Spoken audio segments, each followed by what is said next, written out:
کچھ بوجھ عوام پہ ڈالا ہے اور آج مڈ نائٹ سے یہ قیمتیں 30 روپے بڑھ جائیں گی. ہم یہ سمجھتے ہیں کہ یہ قدم جو ہے اس سے مارکیٹوں کے اندر اسٹیبلٹی آئے گی. مارکیٹ دیکھے گی کہ حکومت پاکستان انشاءاللہ یہ پازیٹیو اسٹیپ لیا ہے. حکومت جو ہے وہ ڈٹرمنڈ ہے کہ ہم 1.5 سال جو 1 سال 2 مہینے جو ہم کو وقت ملا ہے اس کے اندر معیشت کو بہتر کریں.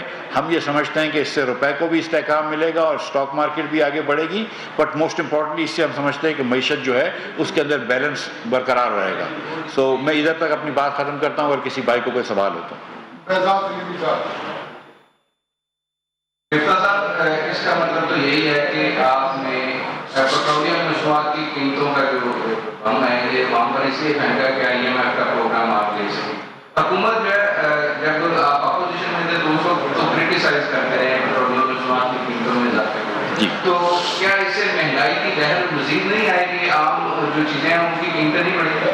بیدا صاحب بہت صحیح سوال ہے آپ کا, بہت شکریہ آپ کا. اس میں کوئی ڈاؤٹ نہیں ہے کہ پیٹرول اور ڈیزل مہنگا ہونے سے تھوڑی سی مہنگائی بڑھتی ہے, لیکن ہمارے پاس دوسرا آپشن کیا تھا. اگر ہم پیٹرول مہنگا نہیں کر رہے تھے, ڈیزل مہنگا نہیں کر رہے تھے, تو روز کے روز روپے کی قیمت جو تھی وہ ڈالر کے سامنے نیچے گر رہی تھی.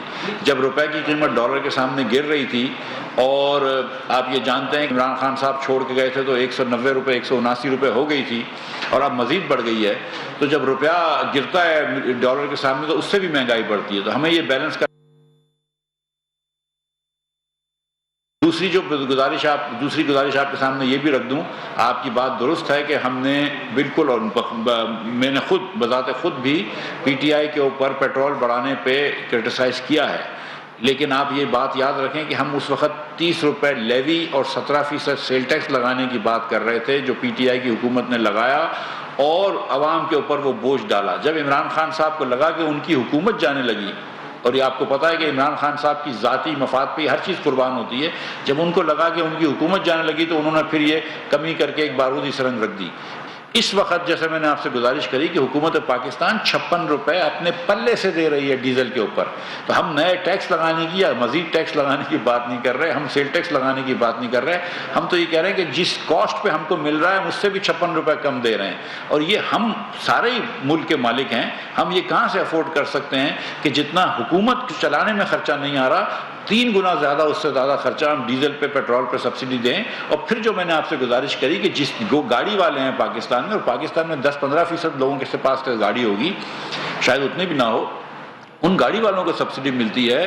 پاکستان میں جس کے پاس بڑی گاڑی ہے اس کو سبسڈی ملتی ہے, جس کے پاس جنریٹرز ہوتے ہیں ان کو سبسڈی ملتی ہے, جس کے پاس کارخانے ہیں ان کو سبسڈی ملتی ہے. تو یہ کہاں کا انصاف ہے کہ غریب لوگوں سے پیسے لے کر آپ امیر لوگوں کی جیب میں ڈالیں. جی اچھا, یہ چلے حکومت کی معاشی مشکلات اور مشکل فیصلوں کے حوالے سے تو ایک مہینے سے ڈیبیٹ ہو رہے ہیں. یہ بتا دیں کہ بجلی کی قیمتیں آپ بڑھائیں گے یا بڑھائیں گے تو کب بڑھائیں گے یا نہیں بڑھائیں گے. اور دوسرا کہ جو مہنگائی ہوتی ہے یہ حکومت کی ایک طرح سے ناکامی ہوتی ہے. آپ ایڈیبل آئل اور اس کو دیکھ لیں, پیٹرول کا اس کے ساتھ براہ راست کوئی لنک تو نہیں ہے, لیکن وہ کس طرح بڑھ رہا ہے, ہر روز بڑھ رہا ہے. بالکل درست فرمایا آپ نے, بہت شکریہ آپ کا. یہ بات آپ کی درست ہے کہ مہنگائی جو ہے وہ حکومت کی اس کو ناکامی سمجھنا چاہیے. اور جیسا کہ عمران خان صاحب کہتے تھے کہ وہ ٹماٹر یا پیاز کی قیمتوں کے لیے نہیں آئے ہیں, ہم تو یہ ہر وقت کہتے ہیں کہ ہم تو قیمتوں کے اوپر نظر رکھنے آئے ہیں. شہباز شریف صاحب کا اولین کام یہ ہے کہ وہ قیمت پہ نظر رکھیں, اور میری بھی اولین ذمہ داری یہ ہے کہ میں قیمت پہ نظر رکھوں. تو اس میں کوئی دو رائے نہیں ہے.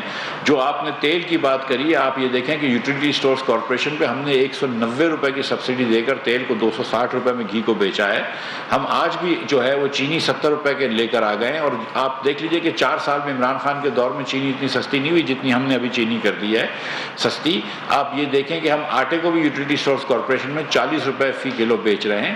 لیکن اس وقت اگر خوردنی تیل کی قیمت, انڈونیشیا نے بین لگا دیا تھا, اس کے بعد خوردنی تیل کی قیمت اگر دنیا بھر میں بڑھ جاتی ہے اور 1200 یا 1100 ڈالر سے بڑھ کے 1650-1700 ڈالر ہو جاتی ہے, تو اس میں تو پھر ہم دوش اس میں ہمارا قصور تو نہیں ہے, لیکن یہ ہماری ذمہ داری بہرحال ہے. اور انشاءاللہ کوشش کریں گے کہ جیسے روپیہ نیچے آتا ہے, روپیہ بڑھتا ہے اور ڈالر نیچے آتا ہے تو یہ چیزیں سستی ہوں گی. اور مجھے اللہ تعالیٰ کی ذات سے امید ہے کہ یہ جو آج ہم نے بڑا مثبت قدم لیا، میں آپ کو بتاؤں کہ کسی بھی وزیر اعظم کو 30 روپیہ بڑھانا آسان نہیں ہوتا ہے، یہ بہت بڑا فیصلہ شہباز شریف نے لیا ہے، اور اس خاص طور پر یہ خان صاحب جو فتنہ پھیلا رہے ہیں پاکستان میں، جو روز بہتان لگاتے ہیں، جو الزام لگاتے ہیں، اور جس قسم کی یہ جتھے لے کر اب آ رہے ہیں، اس پولیٹیکل سینیریو کے اندر، اس پولیٹیکل سچویشن کے اندر یہ جو شہباز شریف نے فیصلہ لیا ہے، یہ بڑا سخت فیصلہ لیا ہے، بڑا مشکل فیصلہ لیا ہے، لیکن آج بھی یہ جو بات ہوئی ہے، میں آپ کو سچ بتا رہا ہوں کہ